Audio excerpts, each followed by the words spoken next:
ఎగ్జామ్లో మీకు సమాధానం తెలియనప్పుడు ఈ ట్రిక్స్ పాటిస్తే మీకు మిగతా వాళ్ళతో పోలిస్తే 20 to 30 మార్క్స్ అనేది ఈజీగా గెయిన్ అవుతాయి.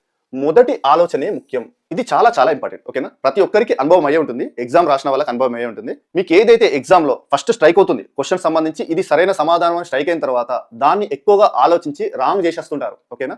ఎవరైనా కానీ ప్రిపేర్ అయ్యే వెళ్తారు ఎగ్జామ్కి. ప్రిపేర్ అయ్యారంటే ఎంతో కొంత చదివి వెళ్తారు. చదివి వెళ్ళిన తర్వాత అతను ఎన్నో కొన్ని టాపిక్స్ చదివిన తర్వాత ఒక క్వశ్చన్ సంబంధించి సమాధానం చేసినప్పుడు ఏదో ఒక ప్రశ్న వస్తుంది. ఎగ్జామ్లో ఒక ప్రశ్న వచ్చినప్పుడు సమాధానం చేయాలి.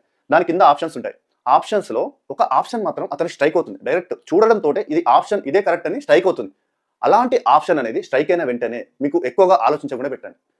దాని గురించి ఎక్కువగా ఆలోచించి ఒకవేళ మీకు ఇదా అదా అనే ఆప్షన్గా ఎక్కువ ఆలోచిస్తే మాత్రం ఖచ్చితంగా రాంగ్ చేస్తారు. 80%, 70 to 80% ఇలా రాంగ్ చేసే వస్తారు. ఓకేనా? మళ్ళీ ఇంటికి వచ్చి చూసుకున్న తర్వాత ఫస్ట్ నేను ఇదే ఆప్షన్ పెట్టాలనుకున్నా కానీ క్యాన్సల్ చేసేసి తర్వాత ఈ ఆప్షన్ చూస్ చేసుకున్నా అని బాధపడతారు. ఓకేనా?